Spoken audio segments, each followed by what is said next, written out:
What's going on? A lot going on. Our new Prime Minister, Mark Carney, says we are more Europeans than Europe. On the other hand, our former Prime Minister, Justin Trudeau, used to say, we don't have any core value. What does mean that? Is it a journey from no values to some values? Joining me today, Michael Bear and Darshan Maharaja. Both are vibrant voices in terms of freedom of speech. Michael is also PPC candidate for Mississauga Arundel riding. So, Michael, I touched Mark Carney's wording. So, what do you make out of those words? Well, I'd love to know what he means exactly. If he's talking about the European values of free speech and freedom of religion and free association, I'd welcome that, of course. You know, if he's talking about traditions like the Magna Carta and the rule of law, of course, those are all European things that I'd love to see come back to Canada, actually. Yeah, but the thing is, this is a journey from no values to some value. No, of course, it's a total myth that Canadians had no values. It's nonsense, right? It's Trudeau's dream of social engineering. It was never a reality. Yeah, but people call Mark Carney Trudeau second. Do you second this thought? He may be worse. He seems to be smarter, which is, you know, if you're a deceptive person, intelligence is not always your friend, right? I don't know. Time will tell. We will see what happens with Mark Carney, but it looks terrible, right? The optics are awful. It's just he's a globalist. He's the World Economic Forum. He's just. He's not something that we need for Canada. We need to radically decentralize political power in Canada. And that's just doing the opposite, right? We don't need somebody like Mark Carney in Canada, not at all. So what do you make, Darshan Maharaja ji, when he says we are more Europeans than Europe? He's just saying things for public consumption, and this is not uncommon at all in politics. For example, former Prime Minister Trudeau, having proudly declared that Canada has no core identity, there is no mainstream. Then when situations arose, he said, this is not what we are as Canadians. This is not what Canada stands for. If you don't have a core identity, then these statements are, they cannot exist in the same universe, right? So they say things that they think will gain them popularity. So I view the new Prime Minister Mark Carney's statement in that light. See, what happened was Justin Trudeau came in as a savior of the Liberal Party because they had been washed out in 2011, and by 2015, even when the campaign began, they were trailing in the polls. But then he not only revived the party, but brought them to a majority mandate. So, the Trudeau brand over the decade or so eroded. And he had become, frankly, a liability. As you can see in the polls, like part of it is questionable, but there is a core part of it which is just because Justin Trudeau is no longer at the head of the Liberal Party, and now there is somebody else with impressive credentials. So my theory is that, the backroom guys sat down, analyzed all the factors, and drilled down on what it was about Justin Trudeau that had made him a liability. And this was one of them, possibly. That saying that Canada has no core identity, there is no mainstream, these are things that, have become a negative for the party. So let's go the opposite way. But instead of saying that we are a North American country, because Mark Carney was in Europe, he said that we are the only European country outside of Europe. That was also playing to the gallery, frankly, because he was talking to Europeans. He talked about us being European. These statements don't mean anything. I don't take them seriously at all in my assessments. They are said, and they enter your brain from one side of the one ear, and you let them exit from the other ear. That's where he is. He's just making some kind of statement to fill the space that needs to be filled with something. Nothing more than that. So, Michael, Darshan said he was trying to fill some space. Was he really able to fill some space? I don't know. I think people are very cynical. I agree very much with what he said. I think almost all politicians are just going to tell you what you want to hear or what they think you want to hear, right? That's how you get elected in Canada. The PPC is trying to do things differently. These are our core values, personal freedom, individual responsibility, fairness, and respect. These are the type of things, if people come to know this is what our background and our principles are, that it'll bring more people on board. But no, you can't. None of the establishment party politicians can be trusted at this point. No, none of them.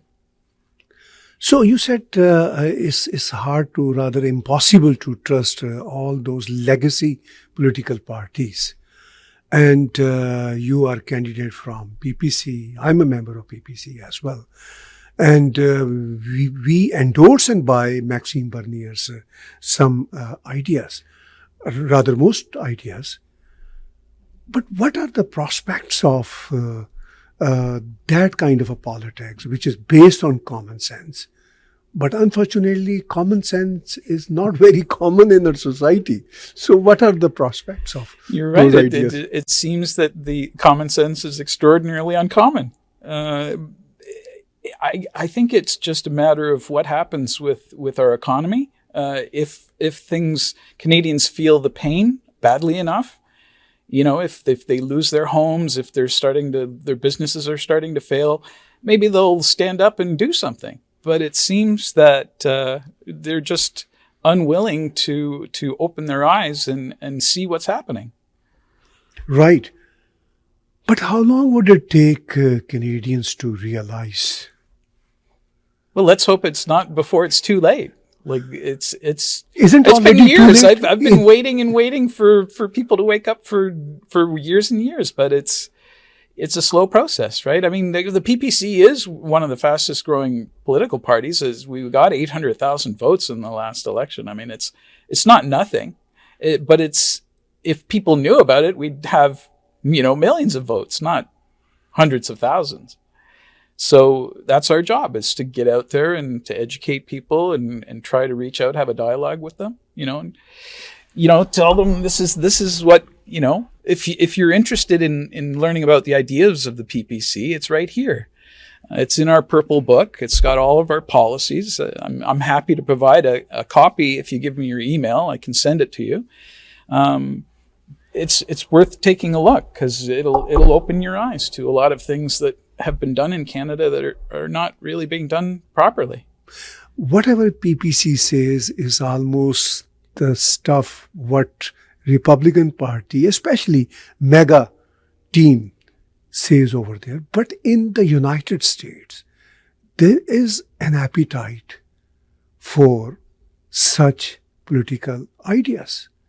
But unfortunately, in Canada, people are mostly caught up in two major parties.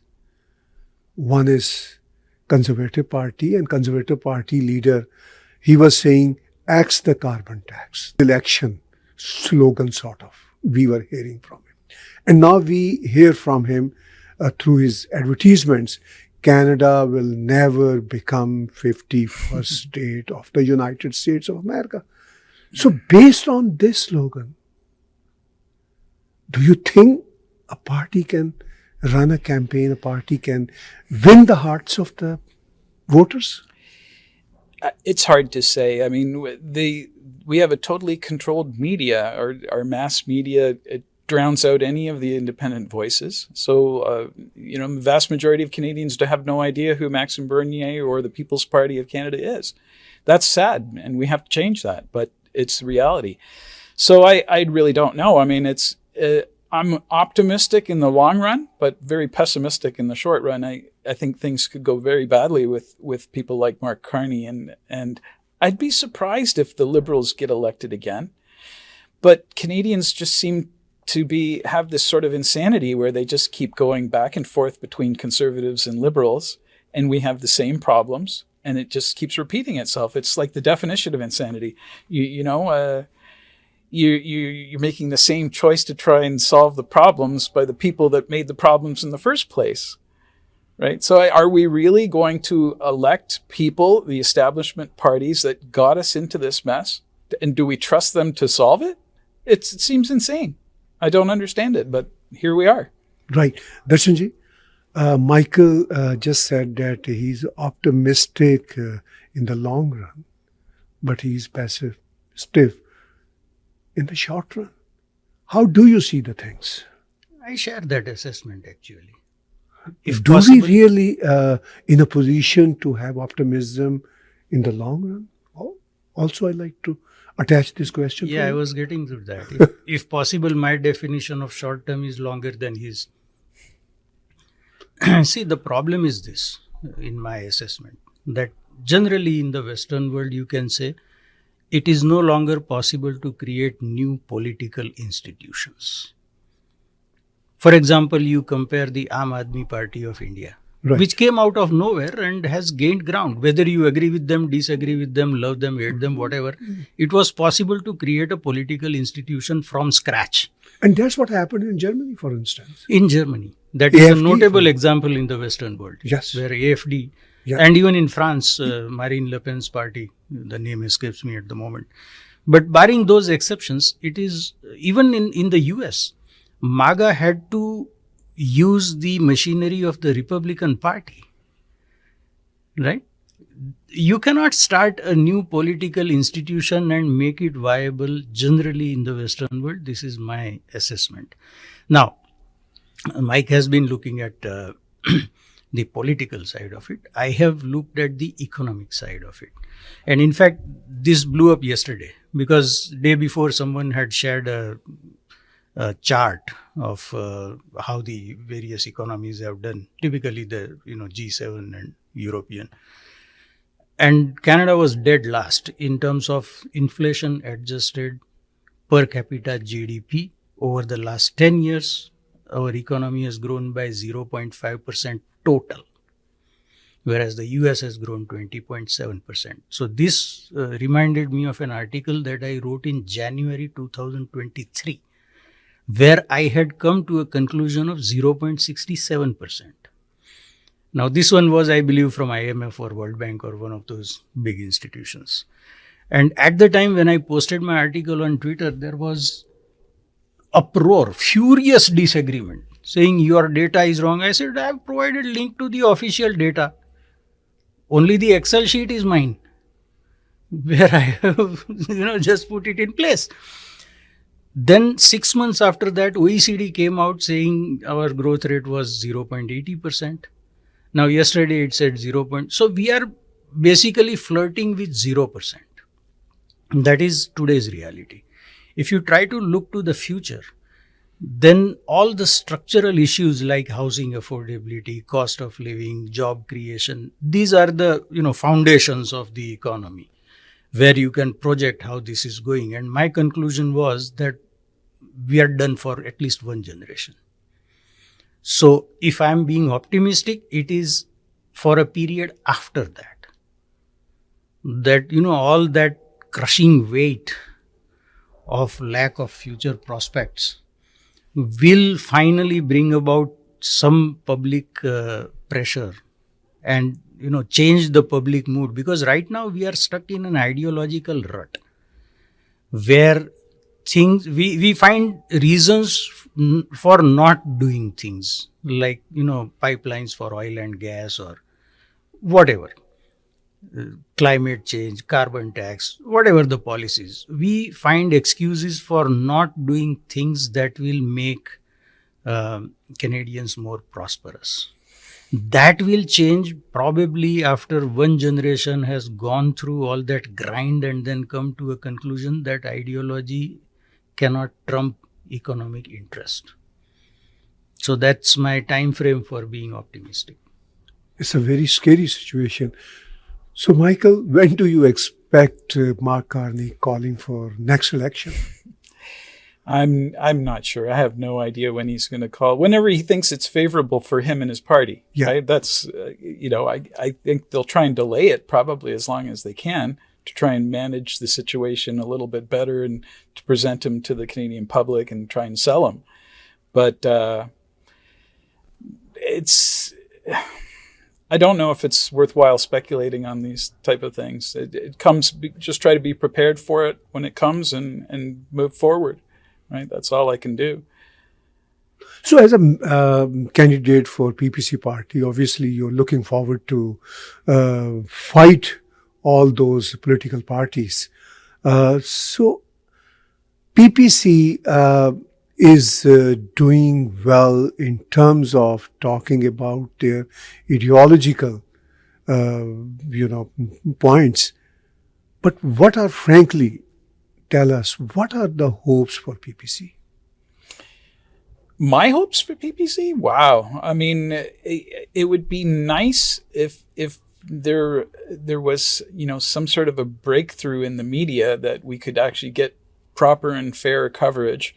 I think that if Maxime Bernier was allowed to participate in the leadership debates, it's possible that we could win 20 or 30 seats. If it's unlikely, but it would be something that would be within the realm of possibility.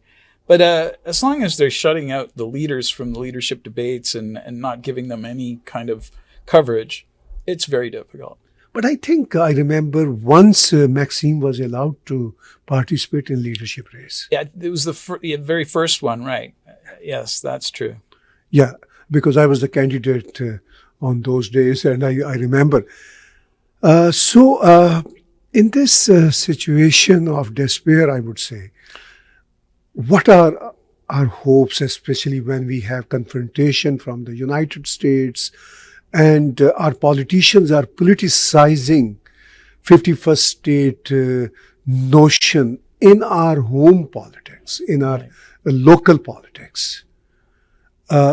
They are trying to do a point scoring out of President Trump's sort of a 51st state insistence. So would that sort of a point scoring help politicians here in Canada? It may, but I do find it ironic that, that they talk about a post-national state and then they try to whip up the nationalism and the patriotism in these. What patriotism? You just told them that they don't want to have a country, that they stand for nothing. So it's ironic that they're using this situation, which is just Trump being Trump, right? He's loud, he's obnoxious, he's blustering, he makes out these crazy proposals, and then he comes back from it. It's his negotiating style. Everybody knows that, right? Except they're trying to make it out that it's real and that Trump's going to attack Canada and bring troops in. I mean, it's so ridiculous. They're just abusing people because they're stupid enough to believe their stories. Right. Darshanji, how do you see this scenario? See, especially in democratic politics, but also elsewhere, the politician wants to convince you as a voter that he is your savior and that only he can save you. Now, Trump has given them a gift on a golden platter because now there is something very big to save you from. And unfortunately, in this emotionally charged atmosphere, rational talk is not going to be productive.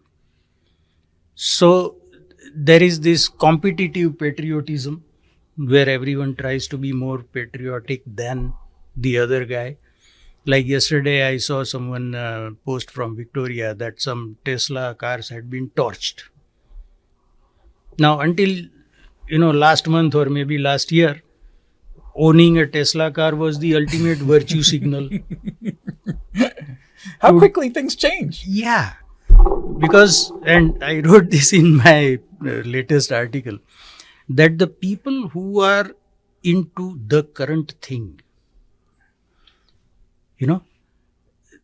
cognitive dissonance does not bother them. So they don't care if this current thing is diametrically opposed to the previous current thing, right? So in this kind of first of all rationally compromised and emotionally charged environment, it's a race for competitive patriotism, and whoever proves that they can be a better patriot and save you from evil Trump, he will win, or that party will win. But in that all hula balu, the problems that made us vulnerable to such talk from Trump have been forgotten. So I don't know what the next government's action is going to be, but if I take a clue from Mark Carney's visit to Europe, his first order of priority should have been to defuse the crisis with President Trump. Whereas he chose to go to Europe. And we know the personality of President Trump. He can be vindictive. I'm being perfectly frank here. And he would have taken a slight at the fact that the new Canadian Prime Minister did not come to see him first. So Prime Minister Carney has made his own task more difficult. I think it would have made sense for Prime Minister Carney to score some wins on the tariff war issue, 51st state, whatever you want to call it, which would have strengthened his position in the election. But instead of that, he sought to score those wins in Europe. And he didn't. So he has dented his own position. This is my assessment.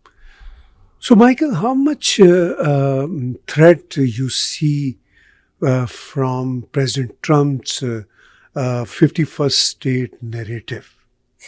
And PPC, what PPC thinks about that quote-unquote threat, for instance, both? Well, it's not. I don't believe that he really wants to make Canada a 51st state by force. He's throwing an offer on the table to make fun of our own politicians who got us into this situation. It's absurd that we have this tariff dispute in the first place. All we had to do was agree to better border security and stopping the flow of fentanyl and dangerous drugs that's flowing into Canada from Canada. We had a huge bust in British Columbia with a fentanyl lab with incredible amounts of drugs. He's right. The Americans are right. Canada has become a national security threat for the United States. We've harbored people with dangerous ideologies. We've allowed them to operate. We've allowed them to fundraise. When the Palestinian occupation was happening at the U of T grounds, when I went down there to film it, I overheard a police officer saying that there are IRGC agents in the encampment. They know about it. These are Iranian terrorists, government-sponsored spies and murderers. They're operating in Canada with the knowledge, and the Canadian government's doing nothing. So what do we expect? Of course, we've become a national security threat to the United States with our own stupidity and incompetence. So what does PPC think about that quote-unquote potential threat from the United States? Well, I can't really speak for the PPC. You'd be better off to ask Maxime Bernier what he thinks, but I don't believe that the Americans would ever try to invade Canada by force. I mean, it's just ridiculous. But there's a lot of tremendously attractive things that they're coming up with. They're talking about eliminating the income tax.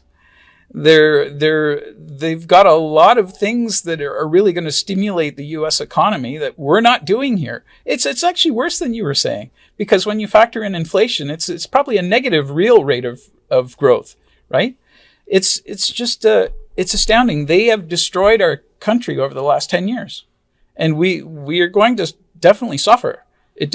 How badly and for how long, I don't know. I hope we can have an economic recovery if we put the right people in place and the right economic policies. We can rebound. Look at what happened in, where is it, Argentina, right, with the new libertarian prime minister. I think we could have the same sort of thing. They're turning around their economy very quickly. So we'll see. Yeah, Darshanji, one more aspect of this whole discussion. Some commentators suggest that it's not just about border issue. I mean, fentanyl inflow to the United States, illegal aliens. It's not just about that. Even Kevin O'Leary endorses this point of view, what I'm suggesting here. That is about personality and ideological clashes between Trump and our former Prime Minister Trudeau. They can't get along with each other because of personalities, because of ideological differences. Do you see that factor as well? See, first of all, more than the actual smuggling of fentanyl, it is the movement of funds related to that activity. For example, we know that recently a Canadian bank was penalized in the US. They had to pay, I believe, $3 billion US, right? Everyone is focusing on the product, but not the revenue from the product. Now we know that Canada has unfortunately become a major hub for money laundering. So I think that is what is also adding to President Trump's rhetoric, although he hasn't spelled it out.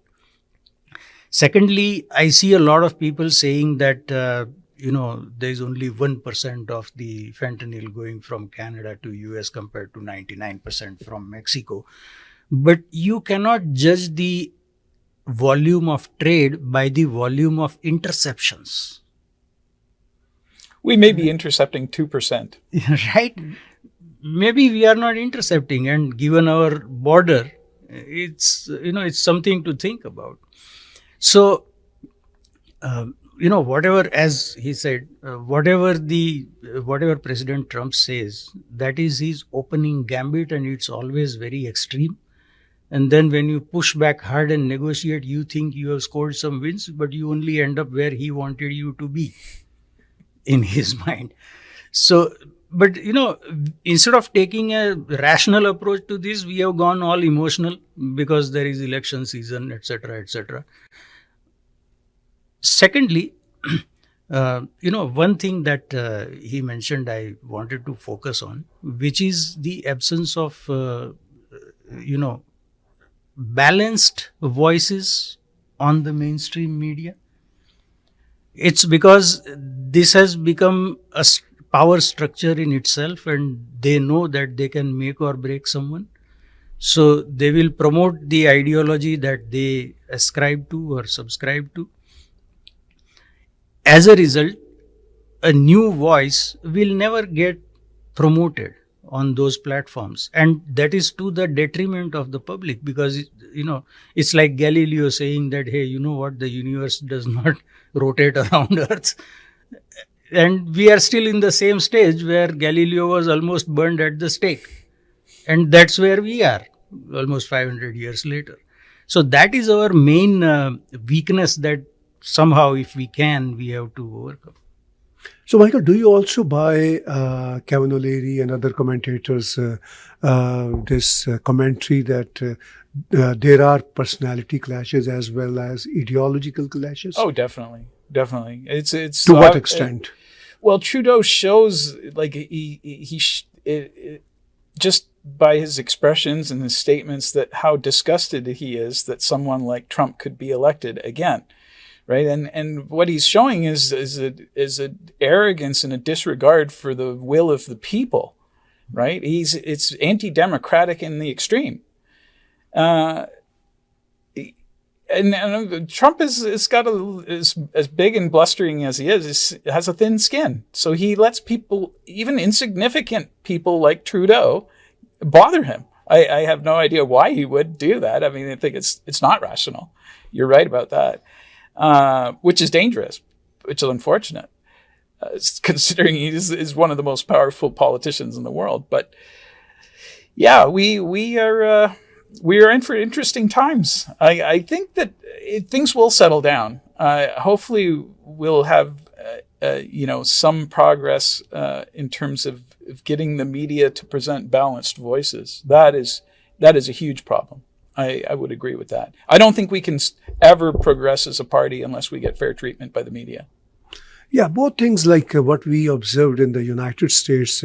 Trump was discouraged by legacy media. The only media helped him get elected was Fox News. Yeah. But here we don't have any alternate to Fox News. He relied a lot on social media, which is something that we may have to do as well, because the mainstream media will ignore us. So we're just going to have to focus our efforts there. So can we rely on social media strategically, tactfully, in order to raise our rational voices? I think we must. Can we, but? I think we can. Right. See, look back to the first term of Calgary Mayor Naheed Nenshi, when he was the first politician in Canada to leverage social media for his campaign. So this is not a new concept. And we have enough people in social media in Canada, plus there are people in the US who are very prominent and their content is consumed in large numbers in Canada.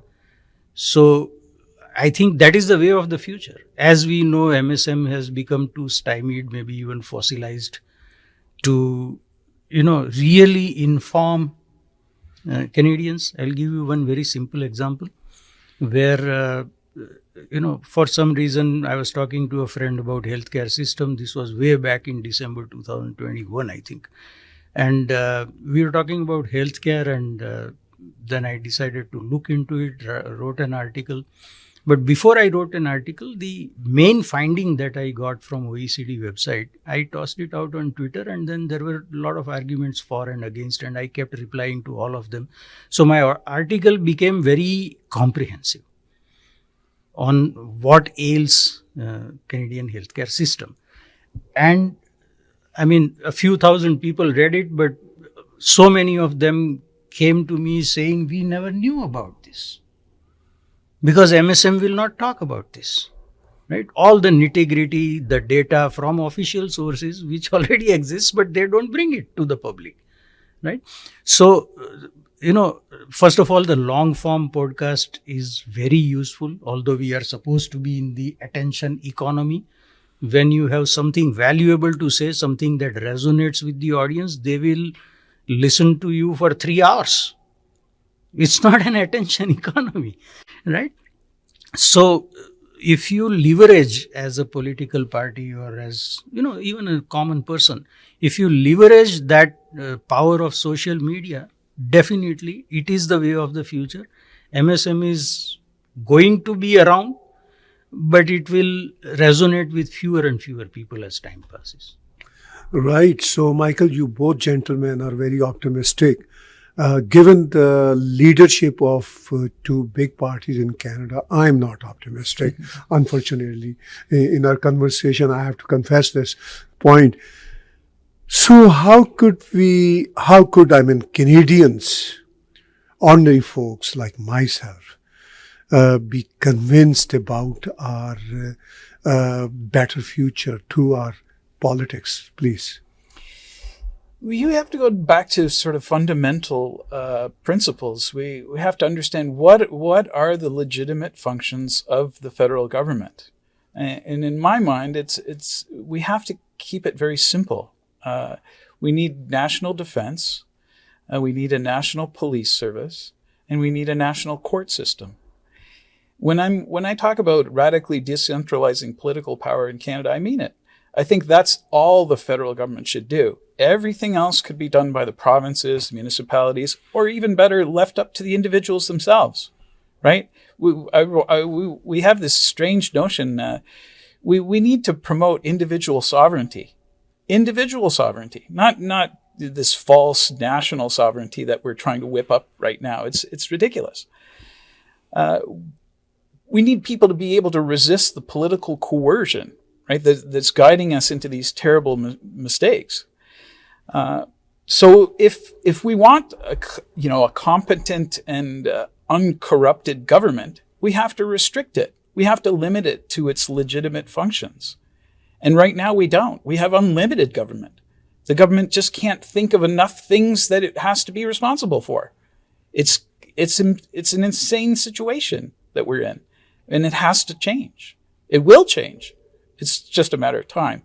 Hopefully, and pain, right?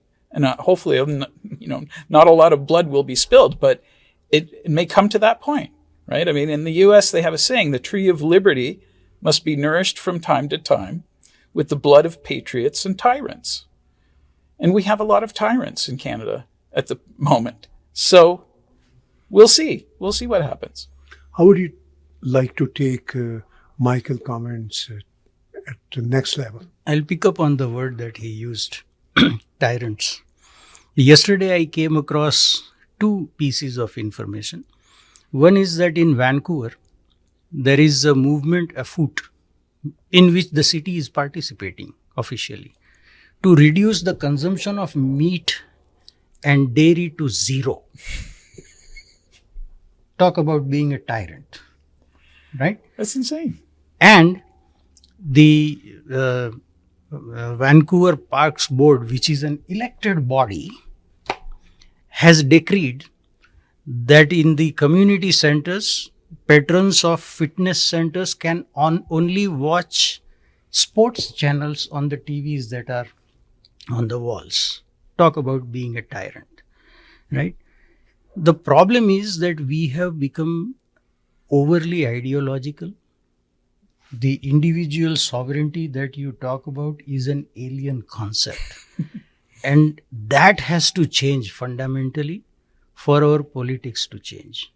Now, usually in a situation such as this, a huge crisis can change people's minds. Unfortunately, we are wasting our crisis. It's common to waste opportunities, and I don't blame people for that. It's human. There's no leadership. We are wasting crisis. Yeah. Now, that is very disappointing to me. So, I would have hoped that with this crisis of the friction with President Trump's administration and his proposed plans, to the extent that you take them seriously, it would lead us to a deep rethink of what we need to be doing as a society, but that has not happened. It's a manufactured crisis. It could have that's been what I was about to ask. Is it a crisis, really? No. If we got our border security and crack down on these drug traffickers and money launderers, the Americans would work with us. They'd drop the tariffs right away. But what about the personality clashes? Well, I think he's waiting until we get rid of Trudeau. But honestly, as soon as Trudeau's gone and if Poilievre gets in or if somebody else gets elected, I think these tariffs will go away. But Mark Carney is a Trudeau second, and Pierre is also, in my opinion, a Trudeau third.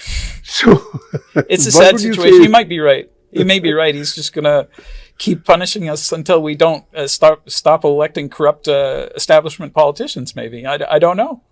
No, in fairness, I think Mr. Poilievre has been talking about some of the issues, like the drugs issue and the crime and the lawlessness and borders. He has been talking about it for some time, so I'll give him marks for that. I think from the options available, he is the best place to convince President Trump that these things will be attended to. But President Trump said that this guy is not a MAGA guy. And then he reacted back to President Trump. Pierre Poilievre believes whatever he puts his finger in the air, whichever the way the wind is blowing, whichever the polling group is telling him, that's what he believes. No, I disagree. He's been talking about these issues for a couple of years. So, as I said, I give him some marks for that. Yeah, but the thing is, Darshanji, unfortunately, I don't see any statesmanship from him either. It's not possible in our political structure. No, I wouldn't say. I may disagree with our former Prime Minister Harper on certain issues, the way he appointed some senators or, few things. But otherwise, he had guts to do a few good things. But look at how Canadian society has changed since he left office. I mean, think about Professor Salim Mansoor losing an election. Right. I mean, Right. election is something else, losing nomination. Yeah, he was disqualified, but then he ran on PPC ticket and he lost. A man as eminently qualified as him should have won regardless of which party, or even as an independent. Right. If he was contesting, he should have won. Right. That is the political structure that I am talking about. So how would you like to conclude our today's conversation? Well, I mean, I'm going to be having a town hall in the next couple of weeks. Again, it'll be in the Erin Mills riding, so I'm going to invite everybody in the Erin Mills riding. I want to hear what people have to say, right? I mean, it's important to listen to what the issues of the constituents are. And I also need to get signatures for my nomination paper, so I could appreciate some help with that. Really, I'm optimistic. If there is a political solution, I think it's coming from people like the People's Party of Canada. We are not going to see a real solution from the establishment parties. It just goes around and around in a circle. We keep making the same mistakes. And it just seems insane that people, just keep doing the same thing over and over and expect some kind of a different result. It's not going to happen. So hopefully they'll wake up. They'll give the PPC a try, and we can establish something, and we can make some positive changes towards a better future for Canada. How would you like to try political system one more time in coming election? No, I'm not built for politics because of too many weaknesses that I have. Like, I'll speak my mind. I'll not take orders from anybody. I'll not go fundraise. So that is out. But, the whole issue is that this entire political structure is, as I said, it can change only with a crisis, and we are wasting one. So my hope is, and these are difficult times, but more importantly and more worryingly, these are uncertain times. Difficult times when you know what the difficulty is. It's relatively easier than when you don't know what the difficulty is. So we don't know when the election is going to be. We don't know whether Jagmeet Singh will once again prop up the Liberals or not. Things like that. We don't know truly what Mark Carney stands for, because he's been around for a very short time, and in the meantime he has made noises that a politician is expected to make. So we have not had the time to assess him really. So, that kind of uncertainty is what bothers me at the moment. Thank you very much, gentlemen. I really appreciate it. Thank you very much. Thank you. Folks, you just heard us, and this is election season. We don't know when Mark Carney calls next election, but stay tuned with us. We'll be bringing very vibrant podcast in coming days. Weather is good.